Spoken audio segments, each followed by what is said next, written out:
There was a case of a CEO who actually collapsed and was a very regular runner and around early 40s and collapsed one day. But one of the things that stood out was just about 4 to 5 hours of sleep for that person. How critical is sleep for cardiac health and for fitness, or for those who focus on high fitness activities? Firstly, I must emphasize there is no single factor. It is multifactorial and it is a combination. For example, this CEO, and let's not even talk about individuals, but let's take that example. That CEO, who I don't know as a person who you're talking about, may have been doing all this, but I'm not sure whether he was a smoker, not a smoker, or she was a smoker. Secondly, lack of sleep could be just one of the reflections of many other factors. For example, lack of sleep is an important factor, but also could cause hypertension. He could be under a lot of stress trying to meet numerous deadlines all the time. So, stress comes in as another risk factor. We don't know whether he was a diabetic or not a diabetic, but there a family history which none of us would know apart from he himself. Yeah, And therefore, yes, let us also add into the two other important things in the recent times, which added on to this multiplicity of risk factors. And that's viral infection, mostly COVID, and secondly, pollution. These sure. two are the most recent factors over the last 6 years to 7 years. We've increased the incidence of heart attacks. Again, Yeah. like we say, a multiplication factor. Sure. So we must understand that when we put a single risk factor, that's not the risk factor. That single risk factor is just a reflection of a person having multiple risk factors and the person was not able to identify those multiple risk factors, which led to a heart attack. By the way, I also want to emphasize that 10% of these sudden cardiac arrests could be a viral infection affecting the heart, Mm. which leads to weakening of the heart muscle, which leads to irregular heart beating. And those irregular heart beatings can suddenly present during exercise as well. So Sure. there are a 10% usually of other risk factors, say perhaps a young footballer suddenly having a cardiac arrest on the field could have a genetic disorder of a cardiomyopathy, which could have been picked up in an echocardiogram Yeah. or genetic testing, but he just couldn't locate that and would have Sure. had that. So, So Dr. we Mehta, must keep a lot of things in mind and not just one risk factor. would you recommend such individuals to exercise the way they do? Healthy lifestyle should be the way of life. It's not a treatment. It has to be practiced in your day to day life as a routine. And I would say that the key point is moderation. I mean, nothing is wrong in taking alcohol, nothing is wrong in taking sweets once in a while, as long as you are in moderation. And I think the checkup, the health checkup, having established risk factors and having treated them, we must also monitor, are we achieving the targets? Are we achieving the goals? So that I think is very important. My message to people that those who are at a high risk or even otherwise should get regular checkup done.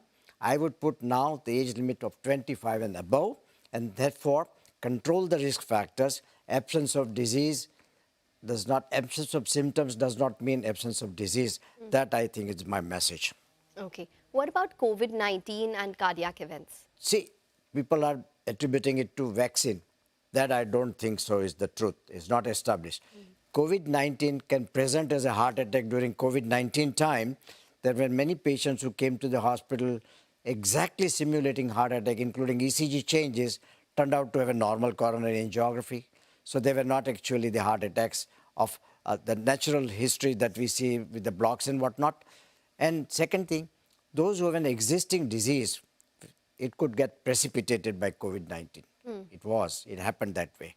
So this is the way the COVID-19 played its role in causing the problem to heart patients. Okay. Well, Dr. Seth, what we've noticed is that most of these cases take place with men and rarely with women. Why is that? Is that because they have the estrogen protection? I would dispel that completely right now on your in your messaging. Women, the biggest cause and the biggest killer in women is heart attacks, cardiovascular diseases, the same as men. It has changed completely. It is 6 times more than any cancer, all cancers put together. And we talk about cancers in women, we talk about breast cancer, we talk about ovarian cancers, take all the prevention, but we've not emphasized to women that the biggest cause at the moment is cardiovascular diseases. So, firstly, that, and let's dispel that myth around being protected, etc. And the risk factors, by the way, are the same, but there's clear understanding that women have more severe heart disease. Uh, When they have heart attacks, their symptoms, by the way, can be totally atypical. It could just be sweating, nausea, vomiting, ghabrahat, and may not be typical. We also know that the ECGs in women are not entirely the same as men. And we also know that women present later because they're more interested, they're really focused towards taking care of the men folk and the family at home. And even when they have heart disease, they tend to take a backward role in that to say, oh, but I'll get my investigations done later. It's just because the sacrifices that they make for the family all the time present later, they have smaller arteries and they don't respond to many treatments as well as men. So why are we emphasizing that? We're emphasizing that because women need to understand that any atypical symptoms in themselves also may present as coronary artery disease, and women need equal checkups as much as men to make sure that the risk factors are well understood and that well taken under control. Hmm.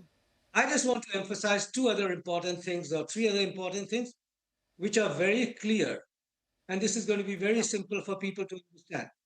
Those who have a family history of heart attacks or sudden cardiac arrest in their parents, brothers, or sisters need to start getting every checkup done by the age of 20, which should also include an echocardiogram and a blood test.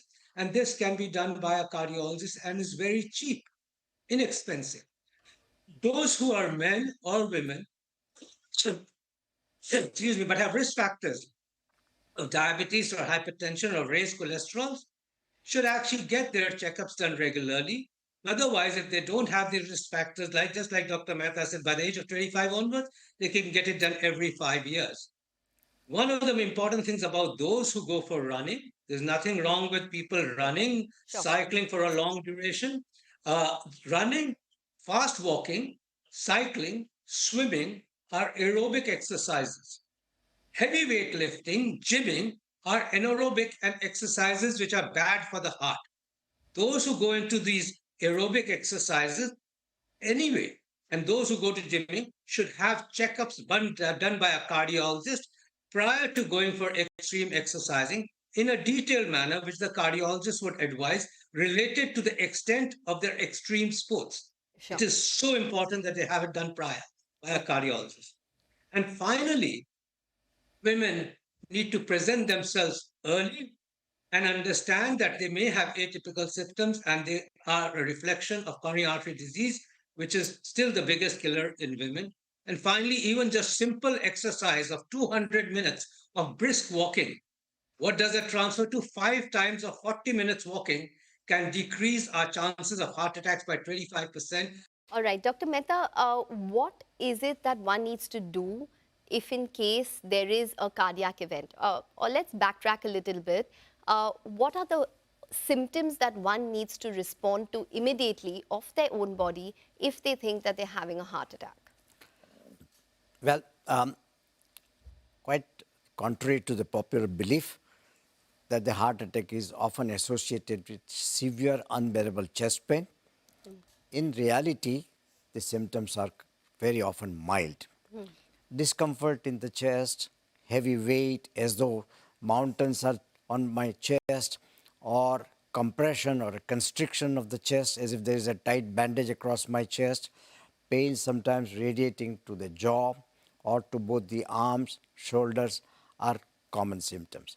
Occasionally, rarely, the symptoms could be very mild symptoms, like just simply pain in the jaw.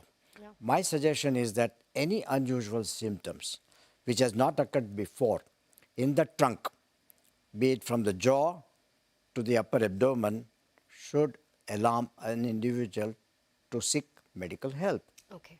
All right. Now, this sudden cardiac event that takes Yeah. place, how important is CPR and AEDs at that point in time? I would say that people, the family where the member has suffered a heart attack, every member of the family should learn CPR.